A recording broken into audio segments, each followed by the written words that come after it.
Erinnya lyange nze Kiyingi. Nange neebaza Katonda atuleese olwaleero mu makya ga leero okujja okumusinza ng'ate era mu banna nze gwe yalonzeemu agenda mutuule agenda kubatuusaako ekigambo. Omulamwa guli nti okwezuula. Pawulo olowooza onootuula? Okwezuula kikyoli. Mukama ng'atuyise omanyi okwenyooma kuno tekumanyi munene, tekumanyi mugagga, tekumanyi mutono. Kigambo ky'okwenyooma kintu kibi nnyo. Naye olunaku lwa leero Katonda atuyise okutubuulira lwaki twenyooma, lwaki tetumanyi kiki, lwaki wenyooma. Mu buweereza buno Katonda bw'atuyitidde, Katonda amala kulaba nga gw'osaanira ekifo ekyo. Era Katonda takola nsobi tugamba nti ono ekifo kino takisobola. Ye alabira ddala omuntu agenda okusobola ekifo ekyo. Nalabyeko Bayibuli yange ngeresa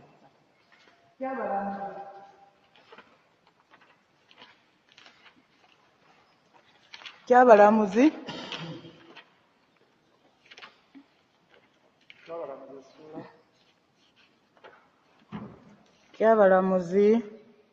ssuula 6 kuva ku lw'13 15 awo wonna. Kyabalamuzi otuuseeyo? Ssuula 6 13. Gidyoni n'amugamba nti ayi mukama wange, obanga Mukama ali wamu naffe, kale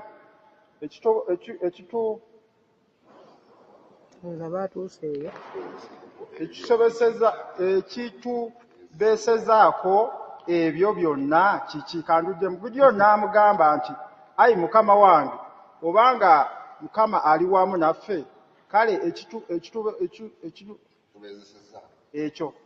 ebyo byonna kiki?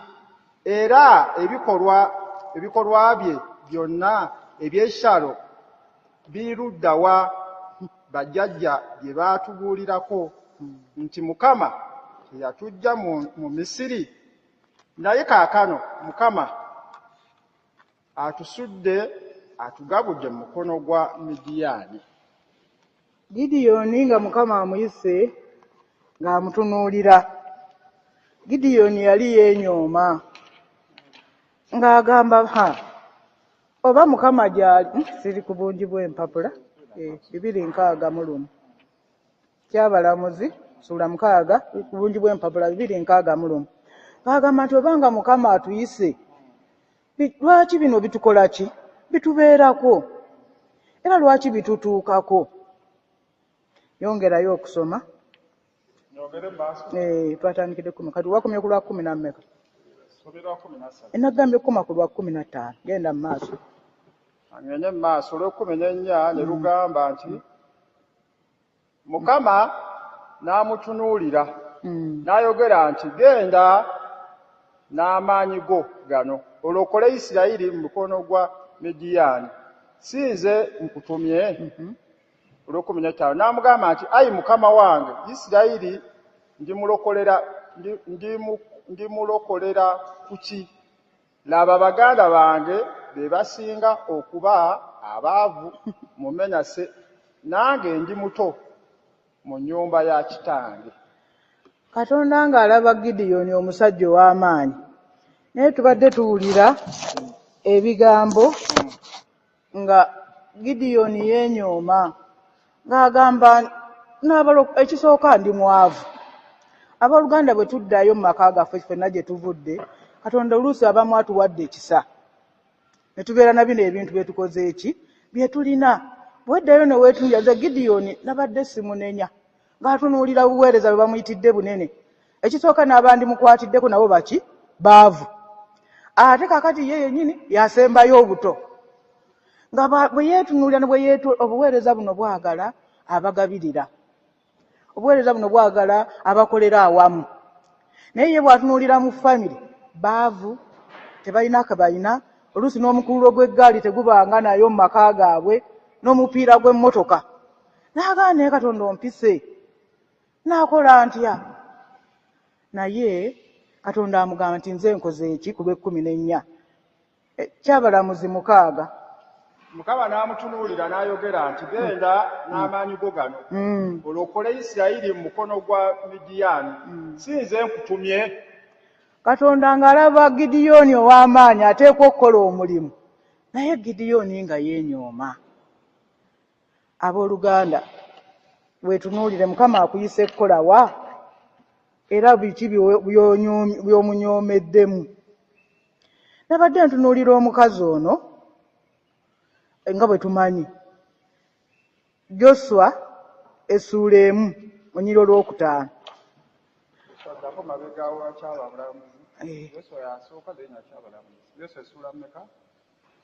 Joswa essuula 1 olwokutaano. Omukazi ono teyeenyooma ng'era bwe mumanyi. Essuula esooka olunyiro olwokutaano lugamba tewalibeera muntu yenna aliyinza okuyimirira mu maaso go ennaku zonna ez'obulamu bwo. Mukama yeebazibwe. Katonda nga amugumya amugamba tewagenda kubeera ayimirira, gwe teweenyooma. Gideoni alaba bwavu, Katonda alaba omuntu omugagga ow'amaanyi. Kale abooluganda, Katonda nga atuyise okukola omulimu tuleme okwetunuuliranga ffe, tumanye nti Katonda tugenda kukola naye. Era wano agumya Gideoni titubagenda kubeera muntu yenna ayimirira mu maaso go, kubanga ye ali wamu naye. Katonda kyemwagalako bw'akutuma omulimu okola naye, genda kuba omusanvu. Kale Kyokutaano kyeyongerayo nga kigamba nga bwe nabeereranga ne Musa bw'entyo bwe naabeeranga naawe. Mulabi amujulizza, sikwabulirenga so sikulekenga. Mukama yeebazibwe ng'amujuliza ebigambo bya Musa nga bwe yamutuma. Mujjukira Musa amugenda amutuma ogenda okuggyayo abaana ba Isirayiri ewa Falaawo, amugamba nti nze sitaata n'okwogera sikola ki? Simanyi na kwogera, olulimi lwange luzito, nze gw'otuma. Naye amugambye nti nga bwe nabeera naye. Kwegamba bulaba Katonda nga waliwo bayisizza mu mbeera zonna mu buweereza, ate ng'atugumya agamba nti ngenda kubeera naawe. Musa naye yali yeewolereza, bannange nze simanyi kwogera, olulimi lwange luzito, biki. Era waliwo ebigambo bye nabadde neewuunya, ng'amugamba ti ani yakola bakasiru? Essuula kimanyi mugimanyi, ani yabakola bakiggala? Sinze. Ate n'amugamba nti ebigambo by'ogenda okwogera nze ngenda okukola ki? Okubikuteekamu. Soma tudde wano ku lw'omunaana Kyabalamuzi 6 we tuwadde. Kyabalamuzi essuula ey'omukaaga olunyiriri olw'omunaana 6 Kyabalamuzi otuuke ku 19 lugamba Mukama n'atuma nnabbi eri abaana ba Isirayiri n'abagamba nti bw'atyo bw'ayogera Mukama Katonda wa Isirayiri nti nabaggya mu Misiri ne mbalinyisa era nabaggya mu nnyumba y'obuddu era nabawonya mu mukono gw'Abamisiri ne mu mukono gw'abo bonna abaabajooga, ne mbagoba mu maaso gammwe ne mbawa ensi yammwe. Olw'ekkumi ne mbagamba nti nze ndi Mukama Katonda wammwe, temutyanga bakatonda b'Abamoli be mutunuulira mu nsi yaabwe, naye temuwulidde ddoboozi lyange. Temutya bakatonda b'Amaboli be muwulidde, naye ekikulu kyatwetaaza ffe kuwulira ddoboozi lye. Si nsonga oba ofaanana otya, ye Katonda akuyisa okole omulimu gwe. Va mu by'okwenyooma. Laba oluganda mbawa obujulirwa bulijjo. Nze nakulembera ekkanisa eno Mothers nga nyina olugoye lumu, mukimanyi, nga n'engatto teriimu mu kigere.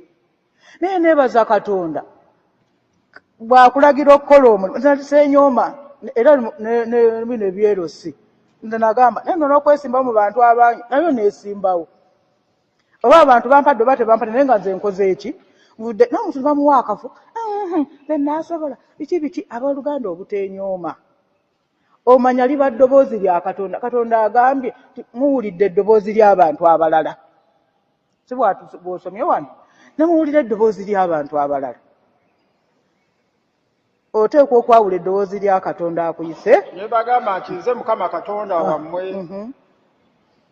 temutyanga bakatonda b'abamooli bemutunuulira mu nsi yaabwe naye mutunuulire eddoboozi lyange. Mukama yeebazibwe naye bannaye nga muli bakodo engalo ne mutazikuba okutunuulira katonda atuyise ne muleme okutunuulira abantu mubuddeyo bamamooli muleme batya genda mu maaso mu buwundi. Olw'ekumi malayika wa Mukama n'ajja n'atuula wansi w'omwera ogwali mu Ofula kyekyali ekya Yowaasi omuwabaze ekyo ne mutabani we Gidyoni yali awuula eŋŋaano mu ssogolero agikise Abamidiyaani. Mukama yeebazibwe katonda atuyita nga tulina kye tukola. Gidyoni baamuyita ng'ali ku mulimu abooluganda kyo kitutegeeza tuleme okulera engalo katonda nga n'akuwa obuweereza tayagala bantu batakola nga bw'agamba mu kyamateeka 28 tyoye katonda n'atuwanga emikisa mu mikono gyaffe. Gidyoni baamuyita awuula ŋŋano yali tatudde emirundi mingi bye tusomyeko katonda tabasanze nga batudde alaba obuweereza naye ekizibu ffe kwenyooma. Gidyoni nga yeenyooma nga bw'ali awuula ŋŋano adduka biki nga bajoogebwa era yabuuza wano we twasoose okusoma ti oba katonda waffe gy'ali bajjajjaffe gwe baatunyumizaako lwaki bino okutubaako. Gidyoni nga nange simunenya jjajja bababuulira katonda waffe yali w'amaanyi yatujja mu mukono gwa Falaawo n'atuleeta mu Misiri ekulukuta mu Isirayiri ekulukuta ng'omubisi gwe byonna byonna n'abisoma naye nga ye alaba ku mulembe gwe takola ki tabiraba. Abooluganda tutunuulire katonda eyayisa bajjajjaffe ku mirembe egyo naffe yagenda bituyisaamu.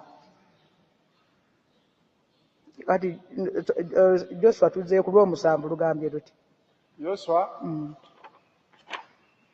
tulabe Joshua tulabe Joshua 7 n'olunyiriri olusooka Joshua essuula emu olunyiriri olw'omusanvu Joshua essuula emu olunyiriri olw'omusanvu lugamba nti nno naye weewo Joshua 7 naye mala okuddamu amaanyi n'okuguma omwoyo. Kwegamba nga waliwo ebigambo ebyali byeraliikiriza Gidyoni katonda yamulabamu okukola omulimu gwe katonda n'asooka amugamba nti sokka okkakkane oddemu amaanyi n'omwoyo gusobole okukola ki okuguma. Katonda tayagala kutuma muntu alina ntiisa eri bakatonda baani bwe twasomyeko babamooli sooka oguma omwoyo bayinza okukutuma n'ogamba n'atandikirawa nga bwe tulaba gundi Dawudi tulaba nga teyeenyooma lwa buto bwe yakuba Goliyaasi abantu gwe baali bakola ki batya.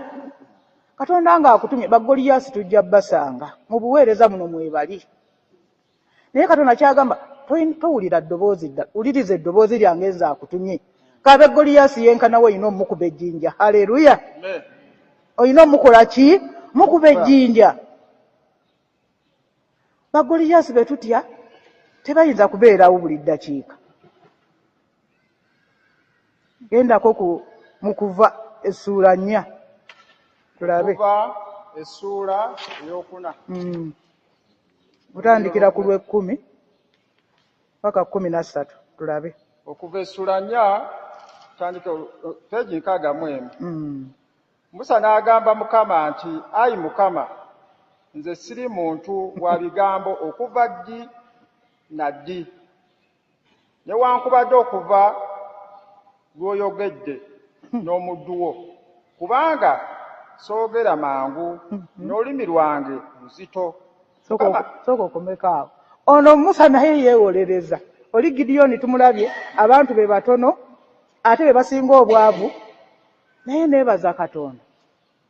Bwe ndaba alabika Pawulo yatuma Timoseewo n'amugamba nti bakunyoomanga olwaki? Olw'obuto bwo. Abantu babayisa obuweereza naye ne beenyooma. Kati noono nno Musa naye abitandise. Nze gw'otuma genda mu maaso olwobadde osoma. Mukama n'amugamba nti ani eyakola akamwa k'omuntu oba ani eyakola bakasiru, oba ani yakola bakasiru oba omuzibe w'amatu oba atuula oba atunula oba muzibe w'amaaso? Si nze Mukama? Kale kaakano genda nange ndibeera wamu n'akamwako. Mukama yeebazibwe. Katonda bw'atutuma era kyova ogamba nti Mukama, wano nga tugenda okubuulira nti bikkula akamwa kange n'amagezi. N'amagezi wayinza okubuulira abantu ebigambo ne bitakola ki? Ne bitavaayo. Naye kumala kuweewunga eri Mukama, waliwo ekigambo ky'olina okubikkuza amagezi. Ate asobola okukakusiba. Wano tulaba Musa nga yeewolereza. Noono Gideoni tumulabye. Gideoni yeetenda buto, Katonda alaba omusajja omukulu. Era kyova olaba ne Pawulo agamba tebakunyooma olw'obuto bwo. Ayinza okuba nga Mukama akutumidde omwana nga ye muto, naye alina okubuulira ekigambo. Awe Oluganda tuleme okunyooma ate n'okutya. Kubanga bino bye tutya tetulibiraba. Gendako ku lubereberye. Toka Joshua 2. Joshua 2 we tubadde olunyiri olusooka lwokka tuke tugendeko mu lubereberye tulabe ate ebirala. Joshua ossuula ey'okubiri olunyiri olusooka. Peegi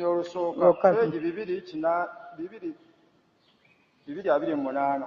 Joshua 2 olunyiri olusooka. Weewema lunyiri olusooka Joshua 2 olusooka. Yoswa omwana wa Nuuni n'atuma abantu 2 nsiko okuva mu Sitimu okuketta, n'ayogera nti mugende mukebere ensi ya Yeriko. Ne bagenda ne bayingira mu nnyumba ey'omwenzi erinnya lye Lakabu, ne basulayo. Kabaka w'e Yeriko ne bamubuulira nga boogera nti, laba, wayingidde muno ekiro ku baana ba Isirayiri okuketta ensi. Kabaka w'e Yeriko n'atumira Lakabu ng'ayogera nti, goba abantu abazze gy'oli abayingidde mu nnyumba yo, kubanga bazze okuketta ensi yonna. Omukazi n'abatwala bombi n'abakisa, n'ayogera nti, weewaawo abantu bazze gye ndi, naye mbadde simanyi gye bavudde. Awo obudde bwe bwatuuse okuggalawo wankaaki ng'enzikiza ekutte, abantu ne bagenda. Abantu gye bazze simanyi. Nkomawo.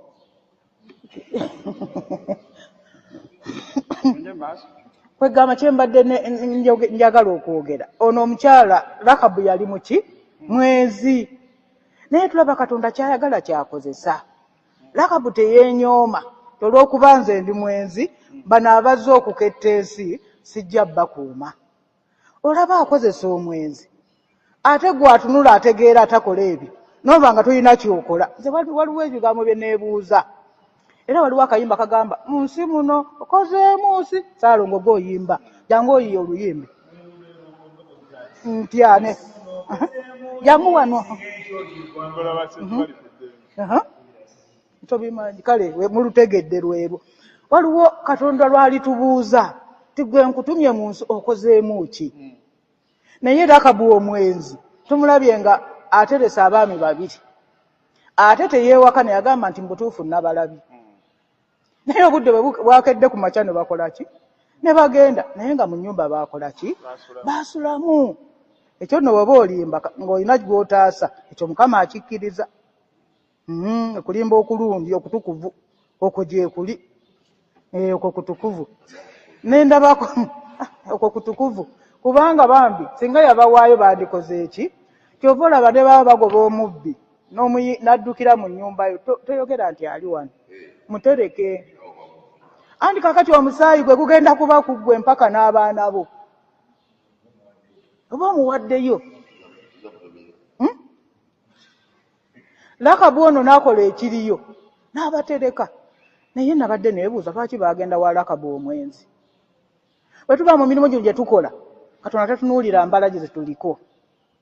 Kubanga yandibadde abatwala mu baana tugeze Reverend Kasitawo mu babuulizi b'enjiri, mu baawule, mu baki yandibalagiridde.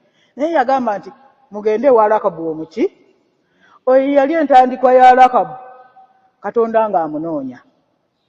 Katonda akunoonyeza mu bintu bingi. Naye mbadde ndaba Lakabu ono Katonda yamunoonyeza mu bana. Era tolina woddawo osoma n'ogamba nti Lakabu ate twaddayo okumulaba ng'ayenze. Awo ebyakabu we byakola ki? We byakoma. Katonda ng'atuyise. Nalabyeko ne Musa ono. Lubereberye 28, 15. Lubereberye essula ya 28 olunyi olw'okumeka? 15. 28, 15. Peji 32. Era laba nze ndi wamu naawe. Era naakukuumanga gy'onoogendanga yonna. Era ndikukomyawo mu nsi eno kubanga siri kuleka okutuusa lwe ndimala okukola bye nkugambyeko. Katonda nga tukola naye tagenda tuleka okutuusa nga tulina okukola byakoze eki? Byatugambyeko. Era nalabyeko ne mu 15 lubereberye 15. Lubereberye sura 15. Kirabika kwe tunaakoma. 15 olunyiriri. Olusooka okukoma ku lwokuna.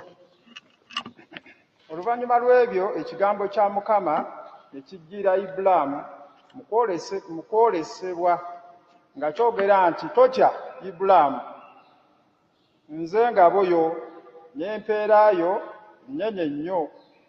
Ibulaamu n'ayogera nti ayi Mukama Katonda, onompa ki? Kubanga ntambula nga sirina mwana, naye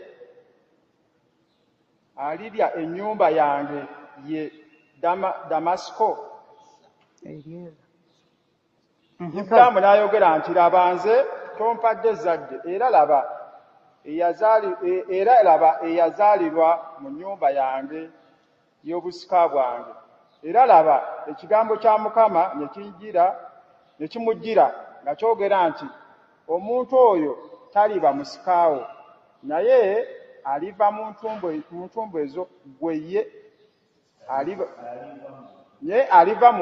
ezo gwe ye aliba omusikaawo. Mukama yeebazibwe.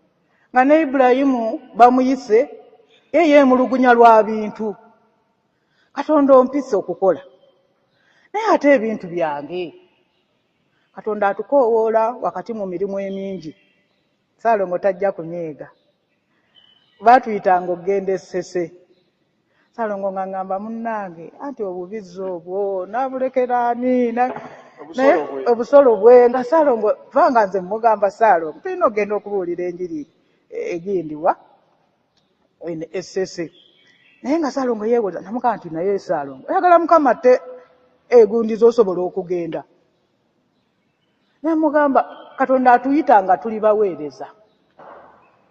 Naye gwe olina okwawula kiki kye ŋŋenda okukola wakati mu buweereza bwakoze eki. Ate kye nalaba Katonda nga yakuyise okukola omulimu gwe naye neebaza Katonda Ssaalongo ennaku zino atandise okugenda Essese.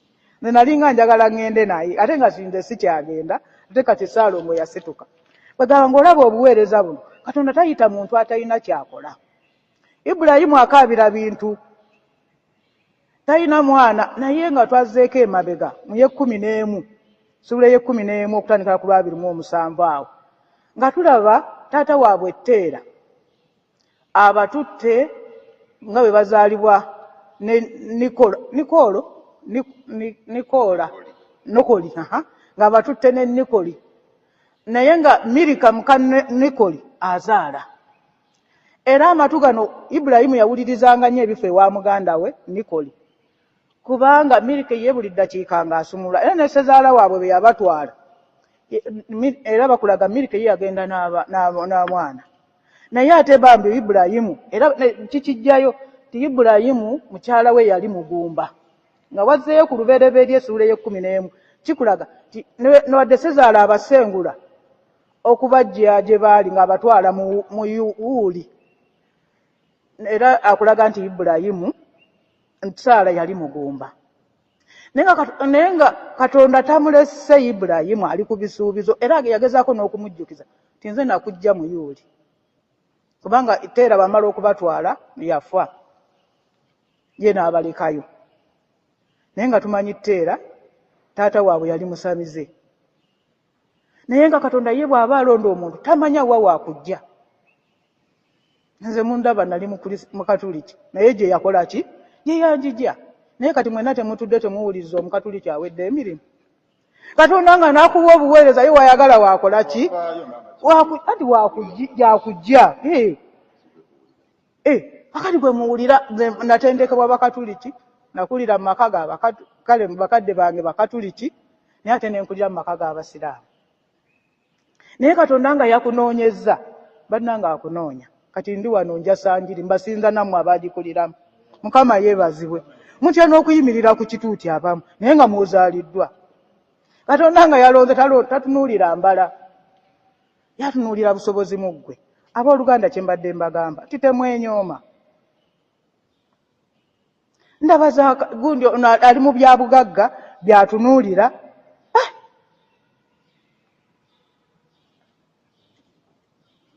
Ng'olaba Ibulayimu akaabira bya bugagga byaliko akati nze ompise ebyobugagga bwange biki naye omusajja gwe nabadde neebaza ye Zakaliya ne mukyala waani Elizabeth Muyenzi, nga mulaba nti ye Zakaliya teyalekayo kuweereza Mukama, tali ku by'abaana, kubanga Bayibuli egamba nti tetwaleeta kintu ki era tetulina kye tugenda kujjamu. Zakaliya yagenda mu maaso n'okukola omulimu gwe. Naye ono bamugamba owange Ibulayimu, ate kakati nze Eryeza ate yali mu maka gange yagenda okutwala, naye Zakaliya ye teyabitunuulira. Era tewali waggayo nti yalekayo n'olunaku n'olumu nga bamutadde ku listi. Era twebaza nnyo abaweereza baffe kubanga mutukoledde, mututadde ku listi, buli muntu n'asobola okukola ki? Okuvaayo. Naye nabadde neebuuza lwaki Mukama yeebaza buli bwe ngenda okubuulira omwawulo ono atera okubaawo nga nze mbuulira. Ekyo tulaba nga kintu nakyo kikulu. Buli lwatukyalira omwawulo ono atera okubaawo, emabegako yajjanga nga nze mbuulira. Naye Katonda bw'atyo bw'akola, yakujja Masako gy'owulira ekigambo ky'ono yali Omukatuliki. Naye weebaze Katonda ate okizzeeyo. Tetwenyooma, ekitulemesezza okukola omulimu gwa Katonda kwenyooma. Naye Mukama atuwe ekisa tukole by'ayagala tukole. Mukama abeere nammwe.